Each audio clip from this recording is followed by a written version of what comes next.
J'aime l'automne. Cette triste saison va bien me souvenir. Quand les arbres n'ont plus de feuilles, quand le ciel conserve encore au crépuscule la teinte rousse qui dore l'herbe fanée, il est doux de regarder s'éteindre tout ce qui naguère brûlait encore en vous. Je viens de rentrer de ma promenade au bord des fossés froids où les saules se mirent. Le vent faisait siffler leurs branches dépouillées. Quelquefois, ils se taisaient, puis recommençaient tout d'un coup. Alors, les petites feuilles, qui restent attachées aux broussailles, tremblaient de nouveau. L'herbe frissonnait en se penchant sur terre. Tout semblait devenir plus pâle et plus glacé. À l'horizon, le disque du soleil se perdait dans la couleur blanche du ciel et le pénétrait alentour d'un peu de vie expirante. J'avais froid et presque peur. C'est pour ça que je me suis mis à l'abri, derrière un petit monticule de gazon. Le vent avait cessé. Bon, je ne sais pourquoi, j'étais là, assis par terre, pensant à rien, et regardant au loin la fumée qui sortait des chaumes. La vie entière s'est placée devant moi, comme un fantôme. Et l'amer parfum des jours qui ne sont plus m'est revenu, avec l'odeur de l'herbe séchée et des bois morts. Les pauvres années ont repassé devant moi, comme emportées dans une tourmente lamentable. Quelque chose de terrible les roulait dans mon souvenir, avec plus de furie que la brise ne faisait courir les feuilles dans les sentiers paisibles. Une ironie étrange les frôlait pour mon spectacle, et puis toutes s'envolaient ensemble dans un ciel morne. Elle est triste la saison où nous sommes, non, vous ne croyez pas? On dirait que la vie va s'en aller avec le soleil, le frisson vous court dans le cœur, les horizons pâlissent, tout va dormir ou mourir. Je voyais tantôt les vaches qui rentraient.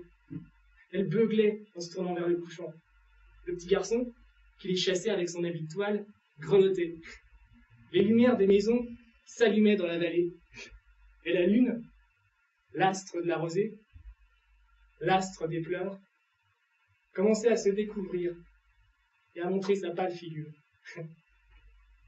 J'ai savouré longuement ma vie perdue.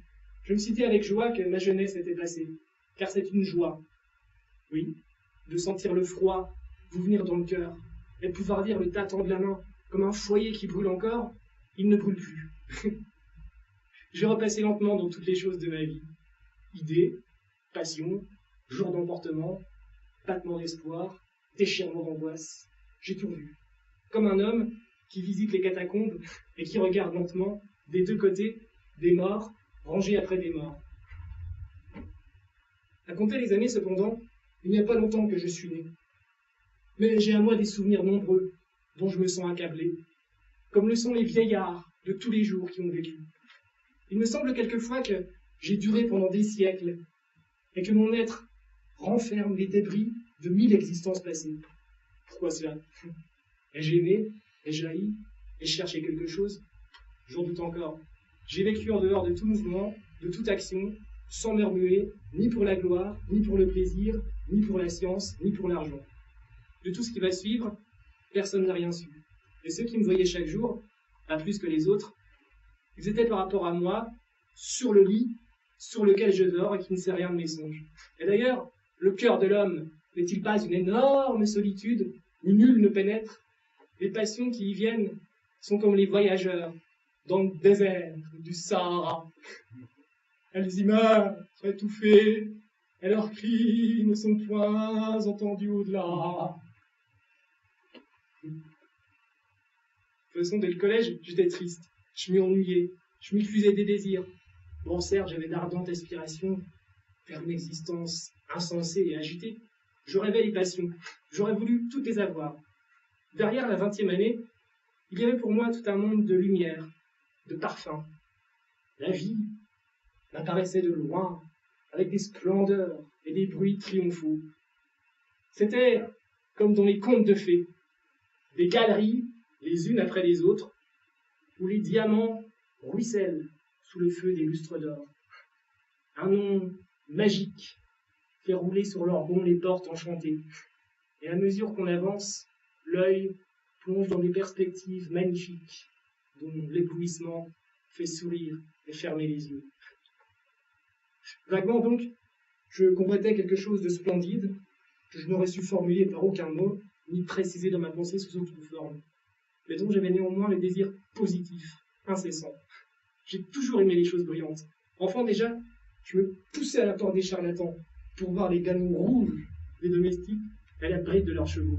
Ah, mais comme j'aimais surtout la danseuse de corde, avec ses longs pendants d'oreilles, son gros collier de pierre qui battait sur sa poitrine, avec quelle avidité inquiète, je la contemplais quand elle s'élançait jusqu'à la hauteur des lampes, suspendue entre les arbres, et que sa robe, bordée de paillettes d'or, claquait en sautant et se bouffait dans l'air.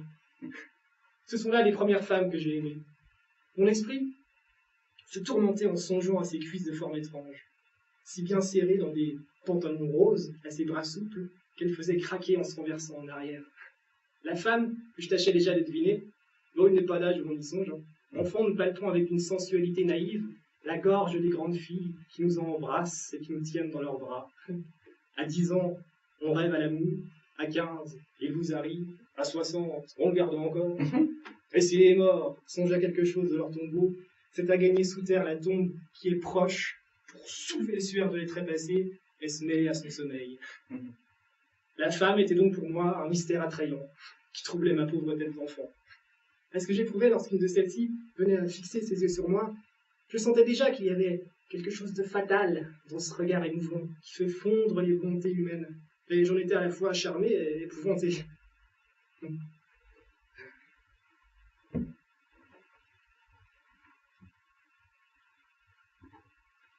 Sinon, à quoi rêvais-je durant les longues soirées d'études, quand je restais le coude appuyé sur mon pupitre, à regarder la mèche du quinquette s'allonger dans la flamme, et chaque goutte d'huile tomber dans le godet, pendant que mes camarades faisaient crier leurs plumes, et qu'on entendait de temps à autre le bruit d'un livre qu'on feuilletait ou qu'on fermait. Bon, je me dépêchais bien vite de faire mes devoirs, pour pouvoir me livrer à l'aise à ces pensées chéries.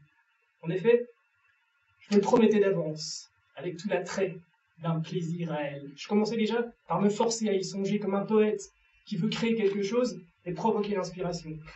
J'entrais le plus avant possible dans ma pensée, je la retournais sous toutes ses faces, j'allais jusqu'au fond, je revenais, je recommençais. Bientôt, c'était une course effrénée de l'imagination, un élan prodigieux, hors du réel.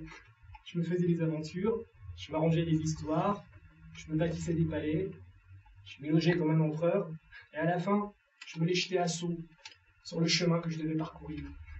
Et quand la dernière vibration s'était éteinte, quand mon oreille ne bourdonnait plus à l'entendre, je me disais à demain, la même heure sonnera.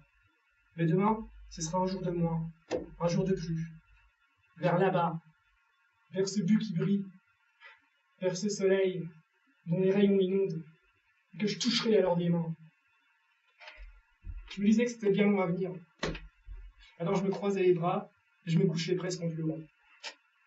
Le mot de la vie m'était connu de toute façon. C'était presque y entrer, et déjà en goûter quelque chose. Mon désir n'alla pas plus loin, et je demeurais satisfait de savoir ce que je savais. Quant à une maîtresse, c'était pour moi un être satanique, dont la magie du nom seul me jetait en de longues extases. C'était pour leur maîtresse que les rois ruinaient et gagnaient des provinces.